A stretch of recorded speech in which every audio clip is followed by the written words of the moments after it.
ನಮಸ್ಕಾರ ಸ್ನೇಹಿತರೆ. ಜ್ಯೋತಿಷ್ಯ ಶಾಸ್ತ್ರದ ಪ್ರಕಾರ 2026ನೇ ವರ್ಷ ಎಲ್ಲ ರಾಶಿ ಚಕ್ರದವರಿಗೆ ವಿಭಿನ್ನ ಫಲಿತಾಂಶಗಳನ್ನು ನೀಡುತ್ತೆ. ನಿರ್ದಿಷ್ಟವಾಗಿ ಕೆಲವು ರಾಶಿಗಳಿಗೆ ಆರ್ಥಿಕ ಲಾಭ, ಉದ್ಯೋಗದಲ್ಲಿ ಪ್ರಗತಿ ಮತ್ತು ಮನೆ ಆಸ್ತಿ ಖರೀದಿಗೆ ಅವಕಾಶಗಳು ದೊರೆಯುತ್ತೆ. ಅದರಲ್ಲಿ ಮೊದಲನೆಯದು ಮೇಷರಾಶಿ. ಮೇಷರಾಶಿಗೆ 2026ರಲ್ಲಿ ದೇವರೇ ಕೊಟ್ಟಿರುವಂತಹ 3 ವರಗಳಿವೆ. ಅವು ಯಾವುವು, ಏನೆಲ್ಲ ಶುಭ ಫಲಗಳನ್ನು ನೀಡಿದ್ದಾನೆ ಮತ್ತು ನಿಮ್ಮ ಜೀವನವೇ ಬದಲಾಗುವಂತಹ ಸಮಯ ಬಂದಿದೆ, ಅದರ ಬಗ್ಗೆ ಸಂಪೂರ್ಣವಾಗಿ ಈ ವಿಡಿಯೋದಲ್ಲಿ ಹೇಳ್ತೀನಿ. ಕೊನೆಯವರೆಗೂ ನೋಡಿ. ಅದಕ್ಕೂ ಮುನ್ನ ಮೇಷರಾಶಿಯವರ ಬಗ್ಗೆ ಇನ್ನೂ ಹೆಚ್ಚಿನ ಮಾಹಿತಿಗಾಗಿ ವಿಡಿಯೋಗೆ ಲೈಕ್ ಮಾಡಿ. ಹಾಗೆ ನೀವಿನ್ನು ನಮ್ಮ ಜ್ಯೋತಿಷ್ಯ ದರ್ಶನ ಚಾನಲ್ಗೆ ಸಬ್ಸ್ಕ್ರೈಬ್ ಆಗಿಲ್ಲ ಅಂದರೆ ಈಗಲೇ ಸಬ್ಸ್ಕ್ರೈಬ್ ಮಾಡಿ. ಹಾಗೆ ಪಕ್ಕದಲ್ಲಿ ಬರೋ ಬೆಲ್ ಐಕಾನನ್ನು ಕ್ಲಿಕ್ ಮಾಡಿ. ನಿಮ್ಮ ಸಮಸ್ಯೆಗಳಾದಂತಹ ಸತಿಪತಿ ಕಲಹ, ಪ್ರೀತಿಯಲ್ಲಿ ಮೋಸ, ಭೂಮಿ ವಿಚಾರ, ಕೋರ್ಟ್ ಕೇಸ್, ವ್ಯಾಪಾರ, ಹಣಕಾಸಿನ ತೊಂದರೆ, ಸಾಲಬಾಧೆ, ಸ್ತ್ರೀಯರು, ಗುಪ್ತ ಸಮಸ್ಯೆ, ಹೀಗೆ ಹಲವಾರು ಸಮಸ್ಯೆಗಳಿಗೆ ಶಾಶ್ವತ ಪರಿಹಾರ ಮಾಡಿಕೊಡುತ್ತಾರೆ. ಡಿಸ್ಪ್ಲೇ ಮೇಲೆ ಕಾಣುವ ಗುರುಜಿ ನಂಬರ್ಗೆ ಒಮ್ಮೆ ಕರೆ ಮಾಡಿ. ಮೇಷರಾಶಿಯವರಿಗೆ 2026ನೇ ವರ್ಷವು ಅವರ ಭರವಸೆಗಳು ಮತ್ತು ಕನಸುಗಳ ಹಾರಾಟದೊಂದಿಗೆ ಮುಂದುವರಿಯುವ ಸಮಯವಾಗಿರುತ್ತೆ. ಈ ವರ್ಷ ಮೇಷರಾಶಿಯವರ ಜೀವನದಲ್ಲಿ ಅನೇಕ ಆಹ್ಲಾದಕರ ಬದಲಾವಣೆಗಳು ಬರಲಿವೆ ಮತ್ತು ಕಠಿಣ ಪರಿಶ್ರಮದಿಂದ ತುಂಬಿರುತ್ತೆ.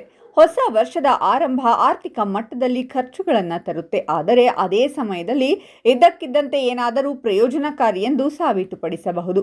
ಜನವರಿಯಲ್ಲಿ ರಾಶಿಚಕ್ರದ ಅಧಿಪತಿ ಮಂಗಳನ ಪ್ರಭಾವವು ಚತುರ್ಗ್ರಹ ಯೋಗದಲ್ಲಿರುತ್ತೆ. ಆದ್ದರಿಂದ ಅದೃಷ್ಟದ ಜೊತೆಗೆ ಕೆಲಸದ ಕ್ಷೇತ್ರದಲ್ಲಿ ಕಠಿಣ ಪರಿಶ್ರಮವು ಉತ್ತಮ ಪ್ರಯೋಜನಗಳನ್ನು ನೀಡುತ್ತೆ.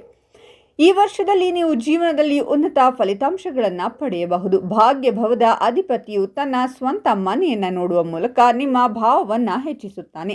ಅಂತಹ ಪರಿಸ್ಥಿತಿಯಲ್ಲಿ ನಿಮ್ಮ ತಂದೆ ಮತ್ತು ಹಿರಿಯರಿಂದ ಮಾರ್ಗದರ್ಶನ ಪಡೆಯಬಹುದು. ಈ ವರ್ಷ ನೀವು ನಿಮ್ಮ ನೆಚ್ಚಿನ ಕಂಪನಿಯಲ್ಲಿ ಉದ್ಯೋಗವನ್ನು ಪಡೆಯಬಹುದು. ಅದೃಷ್ಟದ ಸಹಾಯದಿಂದ ಆದಾಯದ ಮೂಲಗಳು ಸಹ ಹೆಚ್ಚಾಗಬಹುದು. ನಿಮ್ಮ ಜೀವನದಲ್ಲಿ ಬದಲಾವಣೆ ಮತ್ತು ಪ್ರಗತಿಯನ್ನು ತರುವಲ್ಲಿ ನಿಮ್ಮ ಜೀವನ ಸಂಗಾತಿಯು ಸಹ ನಿಮ್ಮನ್ನು ಬೆಂಬಲಿಸಬಹುದು.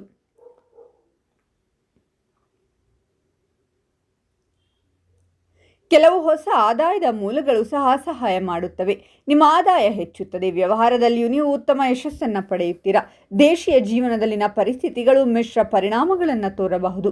ಆರೋಗ್ಯದ ಬಗ್ಗೆ ಸ್ವಲ್ಪ ಕಾಳಜಿ ವಹಿಸುವ ಅವಶ್ಯಕತೆ ಇದೆ. ಅಧಿಕ ರಕ್ತದೊತ್ತಡ ಅಥವಾ ಎದೆ ನೋವಿನ ದೂರುಗಳು ಇರಬಹುದು. ಈ ಸಮಯ ವಿದ್ಯಾರ್ಥಿಗಳು ತಮ್ಮ ಕನಸುಗಳನ್ನು ನನಸಾಗಿಸಿಕೊಳ್ಳಲು ಉತ್ತಮ ಸಮಯ. ಅವರು ತಮ್ಮ ಆಯ್ಕೆಯ ವಿಷಯಗಳನ್ನು ಪಡೆಯುವಲ್ಲಿ ಮುಂದಿರುತ್ತಾರೆ. ನಿಮ್ಮ ಗುರುಗಳ ಆಶೀರ್ವಾದವು ನಿಮಗೆ ಸಿಗುತ್ತದೆ. ವಿದೇಶದಲ್ಲಿ ಉನ್ನತ ಶಿಕ್ಷಣಕ್ಕಾಗಿ ಪ್ರಯತ್ನಗಳು ಸಹ ಯಶಸ್ವಿಯಾಗಬಹುದು.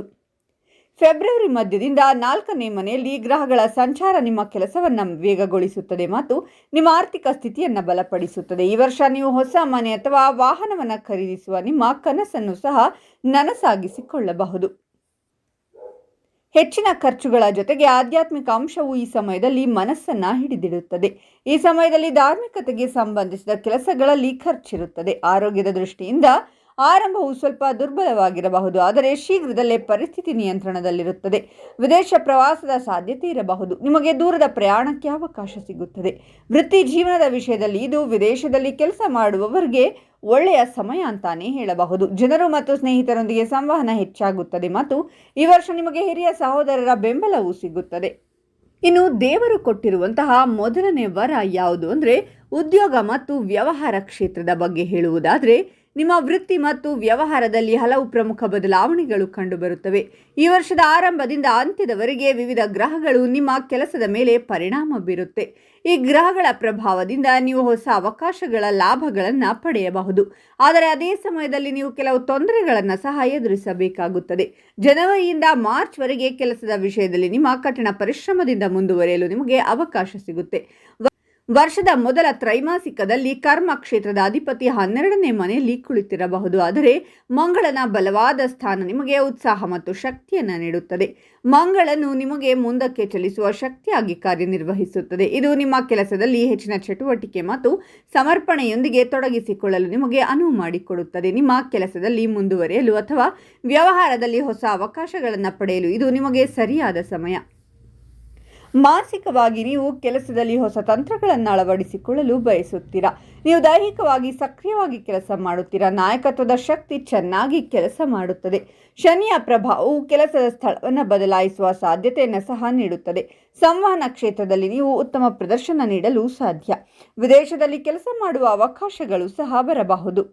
ನೀವು ಹೊಸ ಉದ್ಯೋಗದಲ್ಲಿ ಬಡ್ತಿಗಾಗಿ ಪ್ರಯತ್ನಿಸುತ್ತಿದ್ದರೆ ಅಕ್ಟೋಬರ್ ನಂತರ ನಿಮಗೆ ಒಳ್ಳೆಯ ಸಮಯವಾಗಬಹುದು. ಅಲ್ಲದೆ ನಿಮ್ಮ ವ್ಯವಹಾರವು ಸ್ಥಿರವಾಗಿರುವುದು ಮಾತ್ರವಲ್ಲದೆ ನೀವು ಅದರಲ್ಲಿ ಬೆಳವಣಿಗೆ ಮತ್ತು ಹೊಸ ಅವಕಾಶಗಳನ್ನು ಸಹ ಪಡೆಯುತ್ತೀರಾ. ಇನ್ನು ದೇವರು ಕೊಟ್ಟಿರುವಂತಹ 2ನೇ ವರ ಆರ್ಥಿಕ ಸ್ಥಿತಿ. ಈ ವರ್ಷ ನಿಮಗೆ ಹಣದ ವಿಷಯದಲ್ಲಿ ಉತ್ತಮ ಲಾಭ ಸಿಗುತ್ತೆ. ವರ್ಷದ ಆರಂಭದಲ್ಲಿ ಕೆಲಸದಿಂದ ಮತ್ತು ನಿಮ್ಮ ಕುಟುಂಬದಿಂದ ಉತ್ತಮ ಲಾಭವನ್ನು ಪಡೆಯಲು ಸಹಾಯ ಮಾಡುತ್ತದೆ. ಈ ವರ್ಷ ಲಾಭದ ಮನೆಯಲ್ಲಿ ರಾಹುವಿನ ಸ್ಥಾನದಿಂದಾಗಿ ಒಂದಲ್ಲ ಒಂದು ರೀತಿಯಲ್ಲಿ ಹಣ ಬರುತ್ತಲೇ ಇರುತ್ತೆ.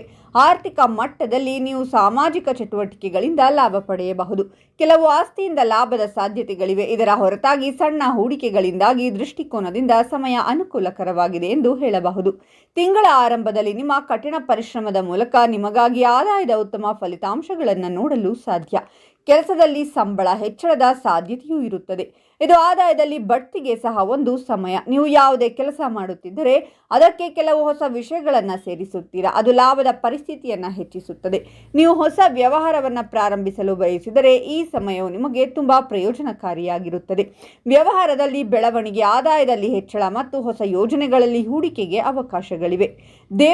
ಗುರುವಿನ ಪ್ರಭಾವವು ನಿಮ್ಮ ಸಂಗಾತಿಯಿಂದ ಕೆಲವು ಸಕಾರಾತ್ಮಕ ಆರ್ಥಿಕ ಸಹಾಯದ ಲಕ್ಷಣಗಳನ್ನು ಸಹ ತೋರಿಸುತ್ತದೆ.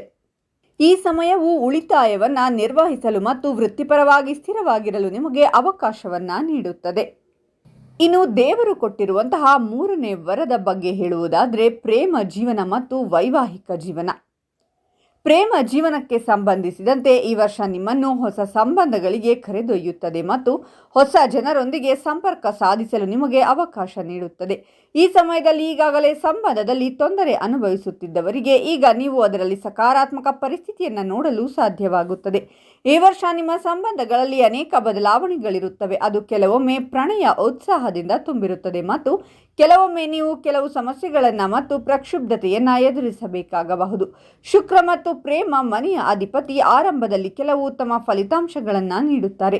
ಗ್ರಹಗಳ ಪ್ರಭಾವವು ನಿಮ್ಮ ಪ್ರೀತಿ ಮತ್ತು ವೈವಾಹಿಕ ಜೀವನದ ಮೇಲೆ ಆಳವಾದ ಪರಿಣಾಮ ಬೀರುತ್ತದೆ. ಈ ವರ್ಷದ ಆರಂಭದಲ್ಲಿ ಮದುವೆಗೆ ಸಂಬಂಧಿಸಿದ ವಿಷಯಗಳನ್ನು ನೀವು ಅಂತಿಮಗೊಳಿಸಬಹುದು.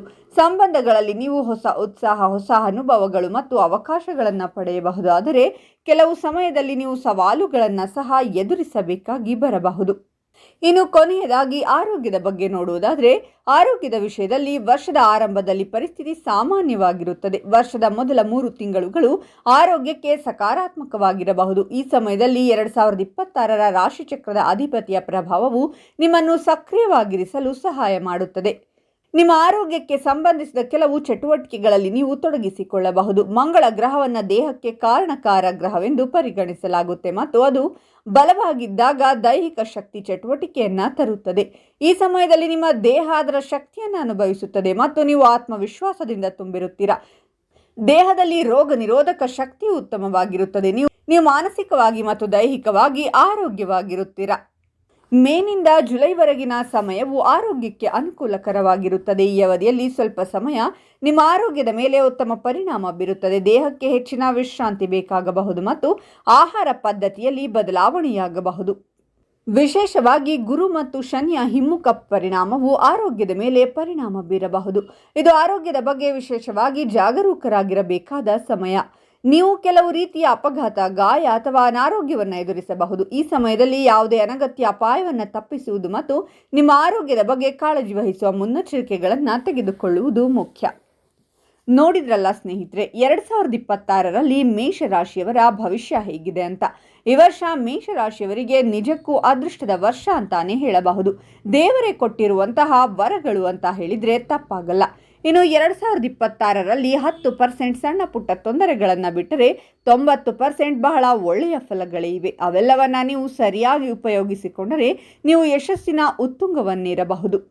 ಈ ವಿಡಿಯೋವನ್ನು ಎಲ್ಲರಿಗೂ ಶೇರ್ ಮಾಡಿ. ಅವರು ಕೂಡ ಕಷ್ಟಗಳಿಂದ ಹೊರಬರುವಂತಾಗಲಿ. ನಿಮಗೂ ಒಳಿತಾಗುತ್ತೆ. ಈ ಮಾಹಿತಿಯ ಬಗ್ಗೆ ನಿಮ್ಮ ಅನಿಸಿಕೆಗಳನ್ನು ತಪ್ಪದೆ ಕಾಮೆಂಟ್ನಲ್ಲಿ ತಿಳಿಸಿ. ಮೇಷರಾಶಿಯವರ ಪ್ರತಿ ತಿಂಗಳ ಭವಿಷ್ಯಕ್ಕಾಗಿ ನಮ್ಮ ಚಾನಲನ್ನು ಸಬ್ಸ್ಕ್ರೈಬ್ ಮಾಡಿ.